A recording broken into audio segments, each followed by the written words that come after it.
Assalamualaikum warahmatullahi wabarakatuh. Hai guys, Perkenalkan, nama saya Nurul Aprila dan ini teman saya. nama saya Tasya Nadira. Kami dari kelompok 8. Nah guys, pada kesempatan kali ini, di sini kami akan mendiskusikan materi tentang hakikat kurikulum dalam pendidikan Islam. Apaan tuh? Jadi kan menurut Nurul, apa sih pengertian dari hakikat kurikulum dalam pendidikan Islam itu? Nah, kalau pengertian menurut Nurul yang udah pernah Nurul baca, pengertian hakikat kurikulum dalam pendidikan Islam itu dia mempunyai istilah. Istilahnya itu yaitu manhaj, yang artinya jalan terang. Nah, jalan terangnya itu maknanya setiap orang itu harus melalui jalan yang lurus, mau dia berupa pendidik ataupun anak-anak, untuk mencapai cita-cita dan mempunyai bakat untuk mengembangkan sikap mereka. Oh, jadi itu ya pengertian dari hakikat kurikulum dalam pendidikan Islam. Iya. Oke. Syah, tadi kan Nurul udah nanya tuh tentang pengertian hakikat kurikulum dalam pendidikan Islam. Iya. Terus kalau pengertian kurikulum dalam pendidikan Islam tanpa ada kata hakikat, itu artinya apa? Oh, jadi pengertian dari kurikulumnya aja ya, kurikulum dalam pendidikan Islam tanpa Iya. ada kata hakikatnya. Jadi kan Nurul, pengertian dari kurikulum dalam pendidikan Islam itu adalah bahan-bahan pendidikan agama Islam yang berupa kegiatan, pengetahuan, dan pengalaman yang sistematis diberikan kepada siswa itu dalam rangka mencapai tujuan pendidikan agama Islamnya. Gitu. Oh, berarti itu ya tanpa ada hakikat. Tanpa ada kata hakikatnya, iya. Oke. Kemudian, menurut Nurul nih, apa yang Nurul ketahui tentang hakikat kurikulum?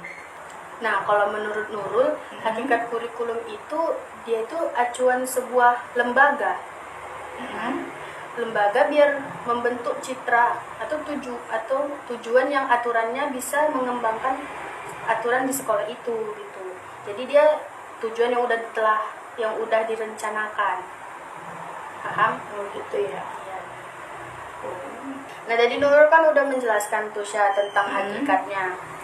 Terus kalau hakikat kurikulum dalam pendidikan Islam itu punya fungsi. Punya, ada fungsinya.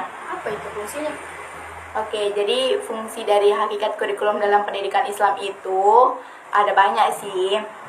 Dia ada untuk pengembangan, terus penyaluran, perbaikan, pencegahan, penyesuaian, dan sumber nilai. Gitu. Selain itu ada juga tujuannya. Mau tahu tujuannya? maulah biar kita tuh lebih paham gitu ya kan. Jadi tujuan hakikat kurikulum dalam pendidikan Islam itu untuk membentuk karakter anak bangsa yang bermartabat gitu. Serta beriman dan dapat mengaplikasikan ilmu agamanya dalam kehidupan dia dalam bermasyarakat gitu loh. Tuh, paham kan? Paham. Nah, berarti tadi yang Tasya jelaskan itu kan tentang fungsinya, fungsi sama tujuannya kan. Iya. Sekarang itu apa hakikat kurikulum menurut perspektif filsafat pendidikan Islam? Apa ya Nurul? Kayaknya ya nih, menurut perspektif dalam pendidikan Islam itu hakikatnya itu dia itu ada dalam Al-Quran dan hadis. Jadi perspektifnya itu dia terdapat dalam Al-Quran dan hadis. Kok bisa dalam Al-Quran dan hadis? Karena Al-Quran dan hadis itu sumber primer manusia, yaitu bertujuan untuk pendidikan Islam. Oh gitu ya. Berarti Iya. sumbernya itu dari Al-Quran dan hadis. Iya, gitu, sumbernya. Iya, sumbernya. Karena kan Al-Quran dan hadis itu kan sumber primer. Memang sumber dalam agama Islam kita ya. Pedoman. Gitu. Ngerti. Gini nih Syah, Iya. kalau kita lihat-lihat perspektifnya kan Al-Quran dan hadis. Iya. Pasti dia punya prinsip nih. Nah, prinsip hakikat kurikulum dalam pendidikan Islam itu apa?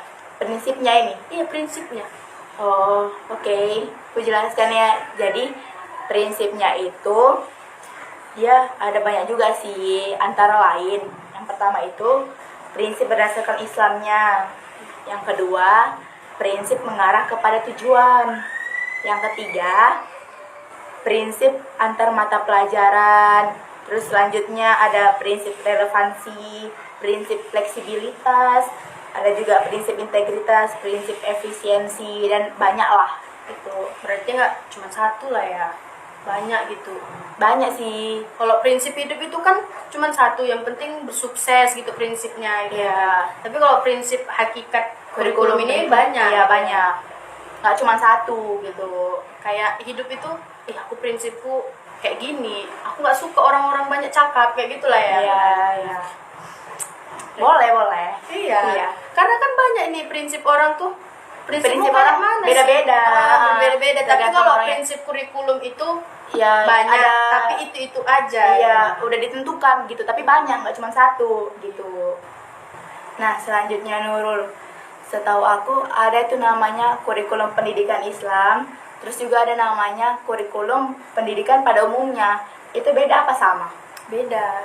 Perbedaannya itu apa? Perbedaannya kalau kurikulum dalam pendidikan Islam, dia itu mengutamakan konsep ketuhanan. Jadi prinsipnya itu sangat erat sehingga bertujuan Islam itu sendiri. Terus kalau kurikulum pada umumnya dia cuma mengembangkan proses pembelajaran, tapi tidak mengaitkan tentang konsep ketuhanan. Nah, pokoknya beda lah ya, punya Beda. pengertiannya masing-masing. Iya, karena pun sekolah juga berbeda-beda kan. Ada yang swasta, ada yang negeri, ada yang Islam semua muridnya, Iya. ada yang non-Islam juga campur. Ada yang Islam dicampur sama non-Islam. Iya. Oh gitu.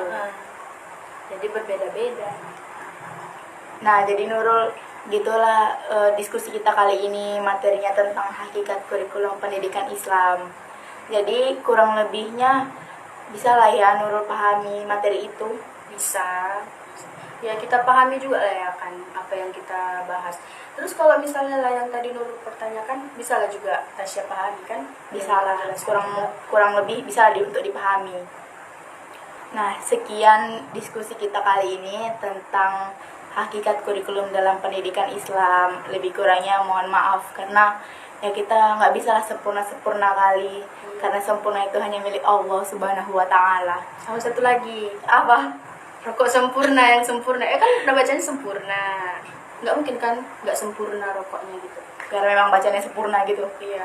Nggak samsul gitu kan.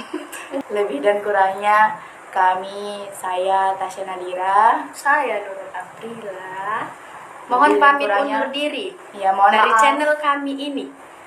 Iya, jangan lupa ya di like, comment, subscribe, segala macam ya guys. Sekian diskusi yang telah kami lakukan. Jika ada perkataan yang salah, mohon dimaafkan.